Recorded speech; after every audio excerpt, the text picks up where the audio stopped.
This film is going to be quite general. It can't be specific to each one of you because everyone is different.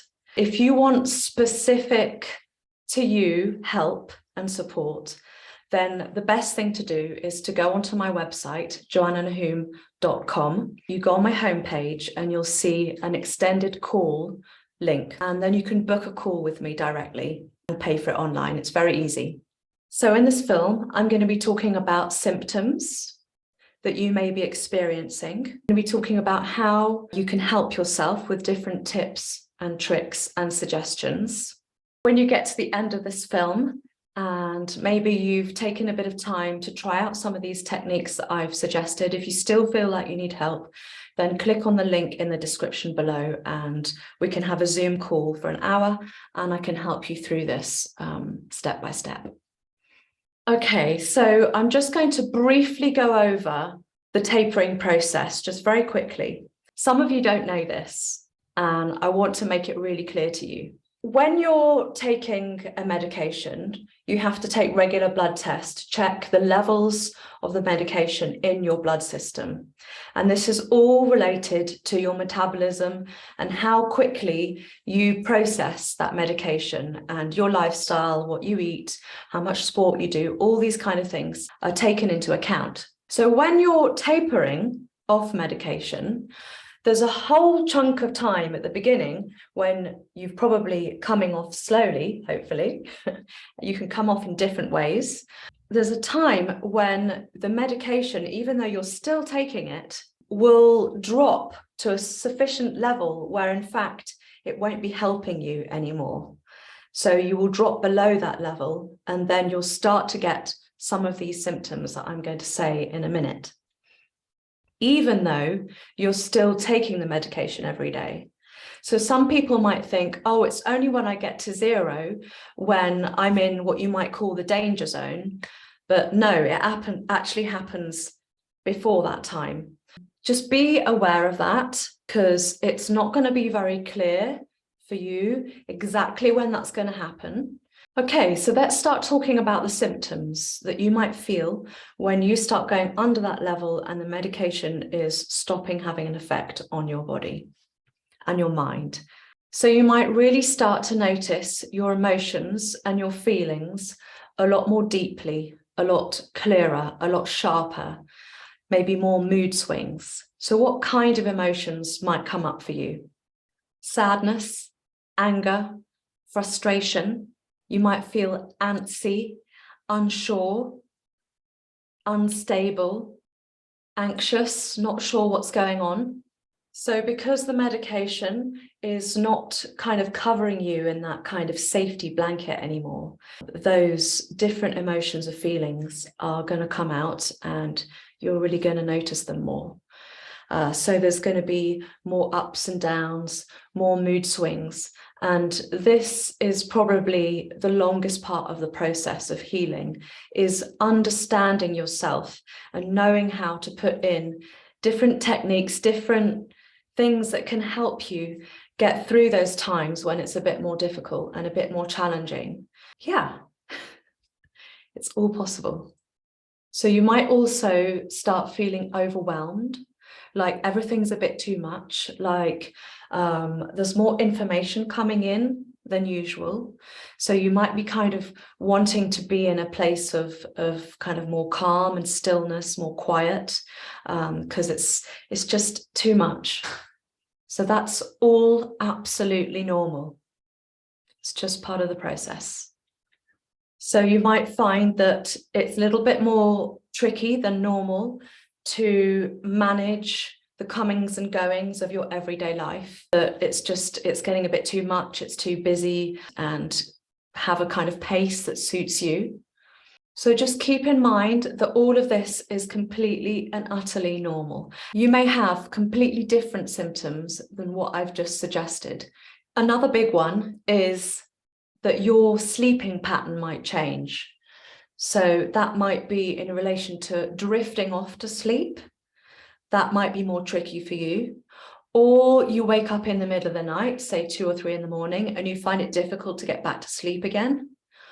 or you wake up much earlier than usual and your night is much shorter, so you don't feel rested, you don't feel like you've kind of nourished yourself and had enough shut-eye. Okay, so that was just a suggestion of the different kinds of symptoms that you might feel when you're coming off a psychiatric medication. You might well have just a couple of those, or you might have a lot more different a variety of symptoms that I haven't suggested. Every person is different. And also it depends on which psychiatric medication you're coming off, because they all have different side effects. So now I'm going to suggest some different tips and tricks on what you can do, what you can implement, what you can put into your life to help yourself. So before I get started, I just want to say that you need to be aware and know that this is one of the hardest, most challenging things you'll probably ever do in your life. It's going to be challenging for your mental, physical, emotional well-being. Imagine it a bit like your body is confused, you're completely changing its equilibrium, and it just kind of doesn't really know where it's at and what's happening. So during this time, it's really important to be kind to yourself, to be gentle, to take your time, to stop and to listen to what you need in the present moment. And there's an amazing, very simple technique that you can use to help you work this out. It comes from non-violent communication methods. And so I'm going to talk you through it briefly. So if you come to a place in your day when you feel a bit overwhelmed, everything's a bit too much, just stop, take a couple of deep breaths and say to yourself, what am I feeling? Once you've worked out what you're feeling, then you can work out what you need in that moment in time to help you. So I'm going to give you an example. I am feeling, for example, overwhelmed, everything's a bit too much, I'm feeling a bit stressed. So I might say to myself, okay, to feel better, I know for me, what helps me is that I'm going to take some time away from people. I'm going to go to a quiet place in my house or into nature or in my bedroom. And I'm just going to listen to some calming music or do a meditation, for example. And once you've had that time out, then maybe you can come back to where there's people and the situation you were in before, feeling like you've nourished yourself and feeling like that you've created enough vitality and energy that you can come back to that experience, and you can come back to that kind of situation again, feeling ready and okay again to continue. Okay, next tip. Because this is a really challenging time and there's some things going on that your body and mind is just kind of like trying to work out, I recommend that you don't take on something new. Don't change your job. I mean, you can reduce your hours, for example, if you're struggling with the amount of workload that you have to do.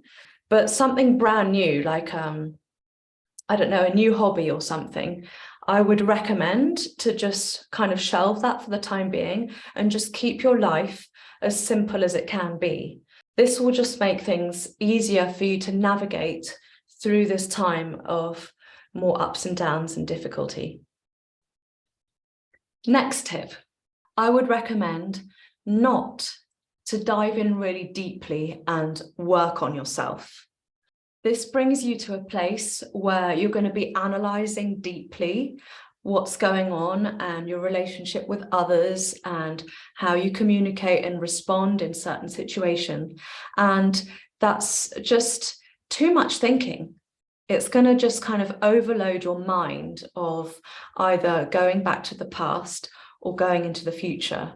And that's not what you want. You want to try and be present and still, not push yourself to be better right now or to do something different, or I should be doing this, I should be doing that. That didn't go well the other day. Next time I'm gonna try this because of that reason or the other reason.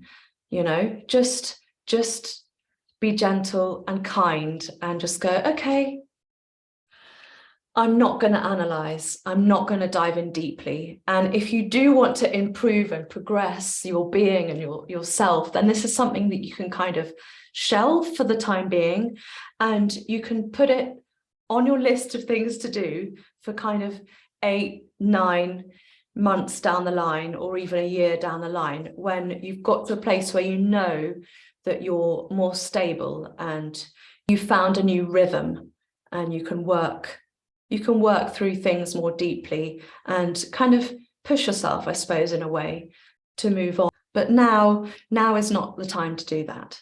So here's a technique that can really help.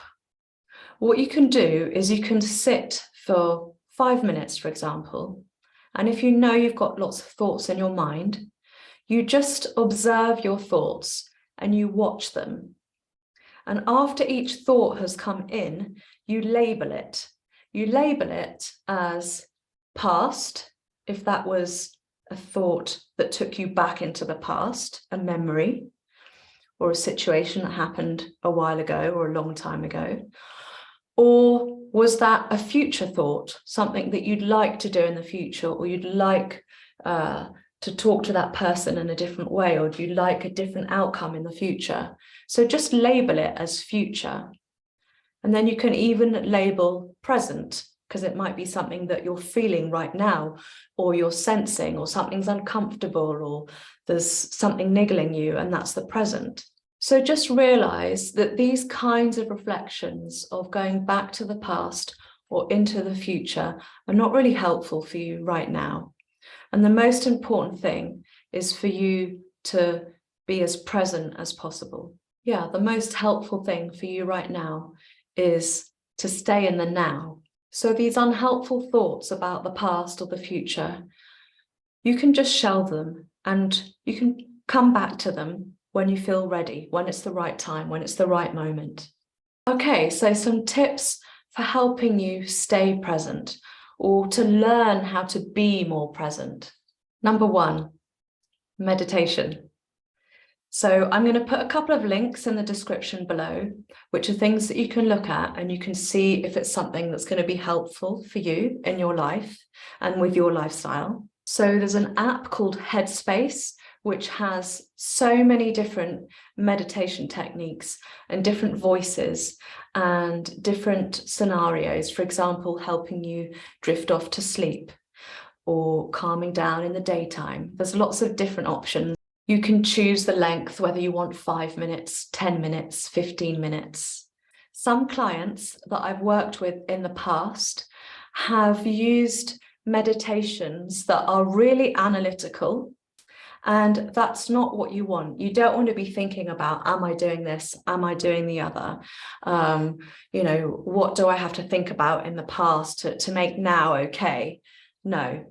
So I'm also going to link in the description below something by Mooji, who I've followed for a long time, and he does something called an invitation to freedom. And I love this because it really, the way he describes it, he gets you into a place where you don't think about the past or the future, and he just gets you somewhere very, very present in a very easy way. And I'm saying easy just because I've done meditation for a long time, and it might take you a while to get into it and to feel like, okay, I'm getting somewhere, I'm progressing with this. And sometimes you might need to listen to it twice over or 3 times over to really kind of integrate his words. And that is a perfect one to use before going to sleep. Okay, another technique, listening to calm, gentle, lovely music. So different things that I've started using recently that I love is just very calm piano music. I can put some links below as well. There's someone that I like at the moment I'm following. So piano music, Handpan I find really calm and relaxing, Indian flute, binaural beats where if you put headphones on, you've got one ear doing a different thing to the other, and that can take you into a very kind of calm state. I wouldn't say that it's for everyone. It's a very specialist kind of sound, you might say. And I'm not always in the mood for it. It doesn't always work for me. I kind of have to be in the mood for it. So you can type that in. I can put in some links. There's some for focus. There's some for helping you sleep.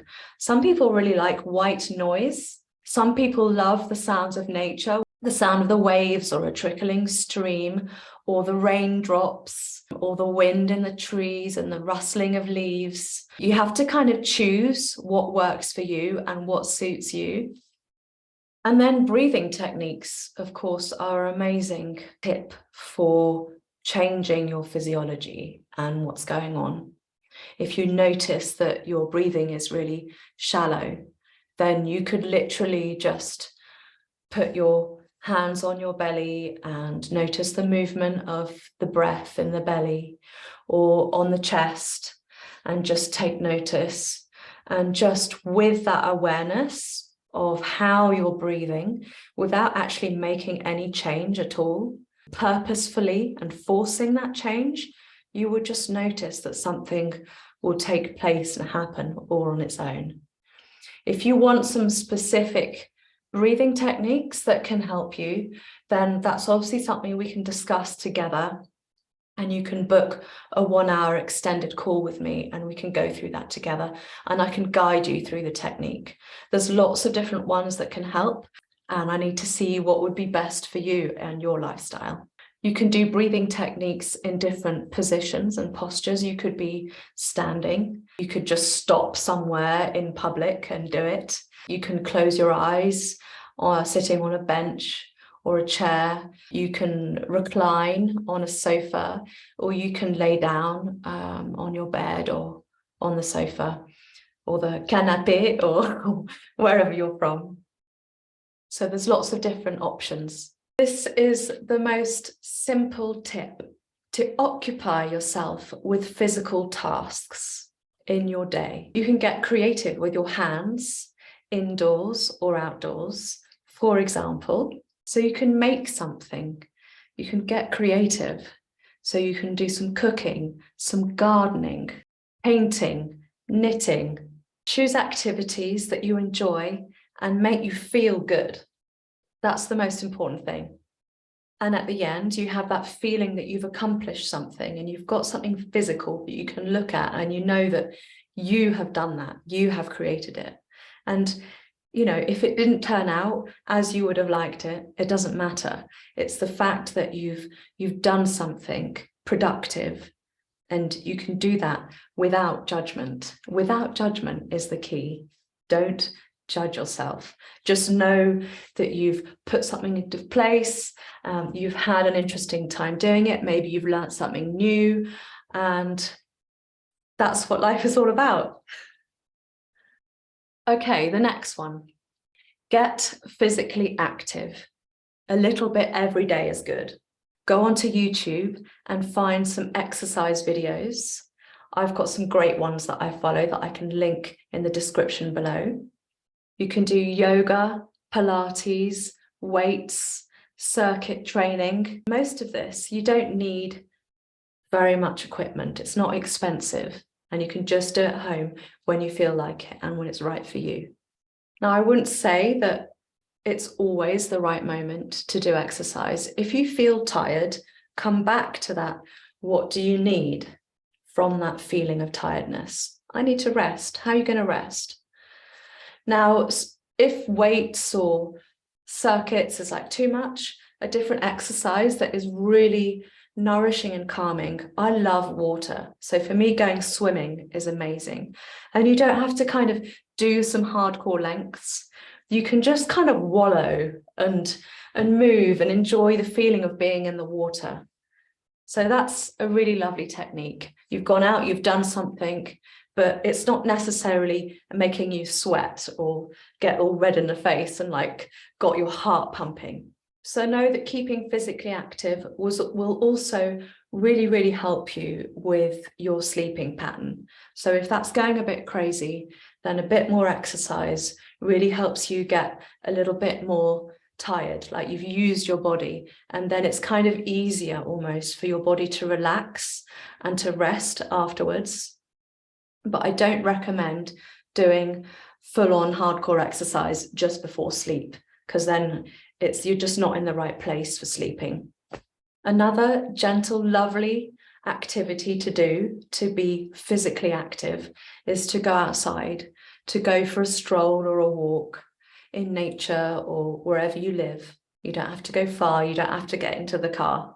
A change of scene, looking into the distance, noticing the wind, noticing the rain or the sunshine, and seeing what's out there and being curious and just taking in your surroundings. It changes your perspective and gets you out of your kind of bubble, your world at home. You could also go for a cycle ride, go for a run if you want to be a bit more active, or you could go to the park if you've got an animal, a dog, or some kids. You get on the swings, you go down the slide with them, and you have some fun, enjoy yourself. So this is another obvious one, but we're not always very good at it, especially when things are a bit rocky and unstable. And that is to eat well and eat healthily. So when things were rocky for me, sometimes I found that I wasn't very good at timekeeping. So sometimes I actually set an alarm to remind myself to make a good meal and then eat.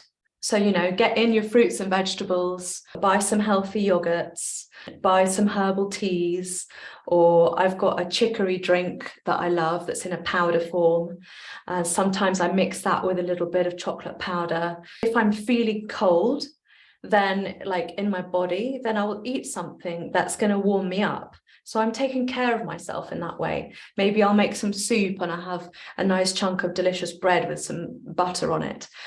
If I'm already warm enough and I fancy it, I might have a really healthy salad with some chopped vegetables in it and some nuts and seeds and a simple dressing. You don't have to be an amazing cook. Just go to the shops, even without a list, just go around and thinking, what do I really feel like? What's going to nourish me? What's going to feel good inside my body? If you want to have some biscuits or some chocolate or whatever, you can, but, keep it in moderation a little bit, I don't eat chocolate before bed because it's a stimulant and that keeps me awake. So if I want to have a little bit of a treat in the daytime, I will do that in the middle of the day, like as a kind of part of my dessert for lunch, or sometimes I have brunch. Kind of breakfast and lunch mixed together. So that's a good time for me to have chocolate. I would say don't be too strict. Don't be too hard on yourself. This is a time of challenge and it can be difficult. So if you haven't done very well one day, then it doesn't matter. You're in a stage of kind of upward doing yourself good, you're helping yourself, and just in little steps, bit by bit, you're working out how to do that for you, because you're changing so much. You have to be aware that this change is going to take time to create something that's kind of more level and stable. So if it's not happening right now, it doesn't matter. Don't beat yourself up about it. Take your time, be patient. Healing takes time. It takes time to find a new balance and a new equilibrium. Trust me on that one, I know. Okay, last tip. Be open and honest with your friends and family about how you're feeling and what's going on in your life. This is really, really important. Don't keep things to yourself. Don't lock yourself up inside with your thoughts. You need to find a way to express yourself and be vulnerable with others. And if you don't have good, strong connections with friends and family, and that's difficult for you for whatever reason right now, then know that I am here and we can have a Zoom call and we can talk together and I can help you through this situation. So I just want to say, keep up the good work. You are on a difficult path, but it's worth it. It's so, so worth it. You cannot believe. Just imagine you can visualize yourself without medication, living a life medication-free, enjoying yourself, feeling light, feeling like you're not dependent on something, and that you have put in place this new lifestyle that doesn't mean that you have to take medication every day. And it will happen if you want it to, and you're motivated and you're dedicated to yourself and your health and your well-being. Anything is possible, and you can do this. Okay? I know you can. So if you would like my help, click in the description below. There's my website. In the YouTube banner, there's also a link to my website. You can become a member of my website too. I'm setting up memberships. I'm doing all sorts of amazing things that can help you in different ways. So go and have a browse, go and have a look at what I do, and see what you think is the best technique so that I can help you through this time in your life. I'll see you soon on another video. Take care of yourself and lots of love.